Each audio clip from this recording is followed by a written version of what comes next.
Okay, let's introduce kinematics with a little Angry Birds, because kinematics is all about motion, it's about speed, it's about acceleration, it's about distance. So if we take our little bird, Angry Bird, and we see if we can get it to hit the box, that's not too bad. And just pause it here for a second and take a look. We know that we get a path here of the Angry Bird, which is a parabola. We've seen this before. But the nice thing about this parabola is that it leads us into asking some questions like, could we figure out at what time this, in seconds or whatever it is, that the bird is at a maximum height? When is that? When does that happen? And what is that maximum height?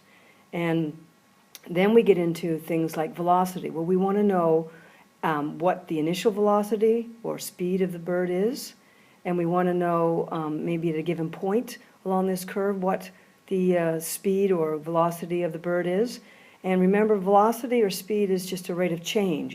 And so we're talking about that instantaneous rate of change at any particular moment in time along the curve, knowing that velocity is changing and so on.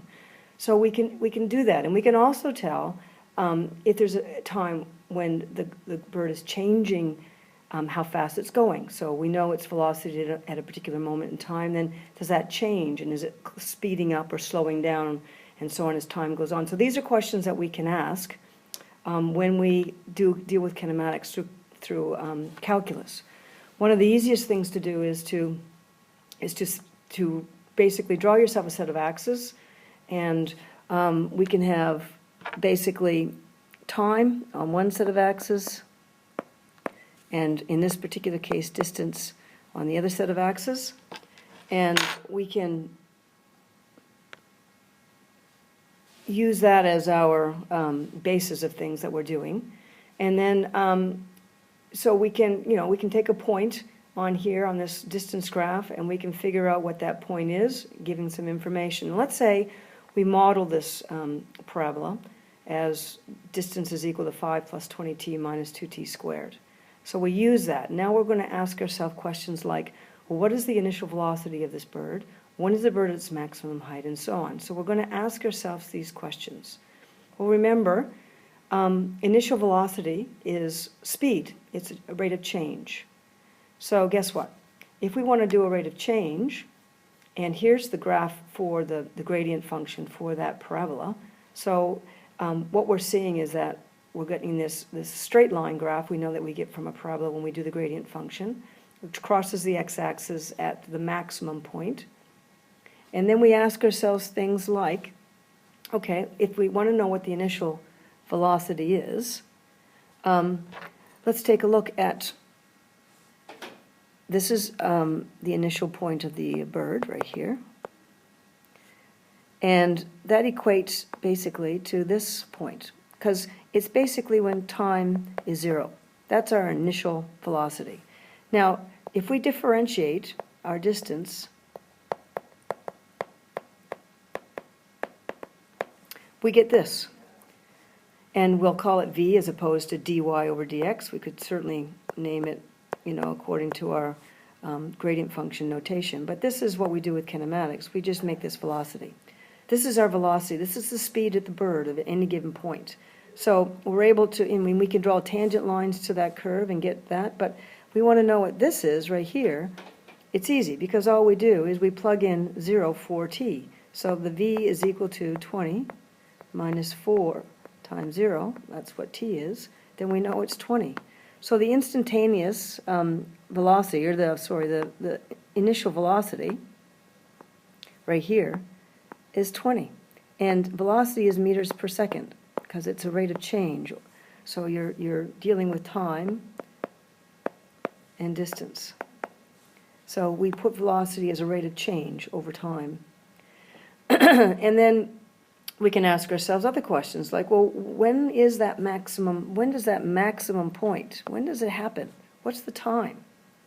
So if we want to know that, then we can do more things with velocity, because we know that that maximum point equates to where the gradient function crosses the x-axis.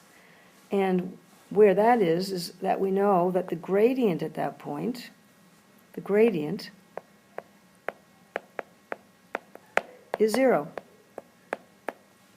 So if our gradient is 0, that means that our gradient function, which is the velocity function, is equal to 0.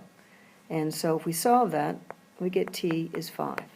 So at 5 seconds, we have now discovered that that's when the bird reaches its maximum height.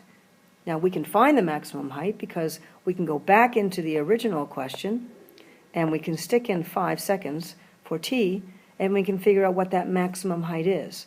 So we can work back and forth between these all the time. Now the other thing is acceleration. So when we deal with acceleration, we've got our gradient function, and that's giving us our velocity graph. Well, if we differentiate that again, if we want to figure out, what the speed is doing over that time, like is it increasing, decreasing, and so on, well, what we get is we get a straight line graph here for that particular function. Okay, so we differentiate again, the mechanics of it in calculus is that we differentiate again, and we get basically just -4 from that. The velocity is 20 minus 4t, and then when we differentiate that again, we get acceleration. Now, to interpret that straight line from this, basically we're saying that negative means that the speed is decreasing over time, and it's decreasing at a constant rate. A straight line like this means that we have a constant rate of decrease in the speed. And that's how we deal with acceleration, we deal with velocity, and we deal with distance. So the biggest thing is we're going from distance to velocity to acceleration. We're differentiating the whole way through.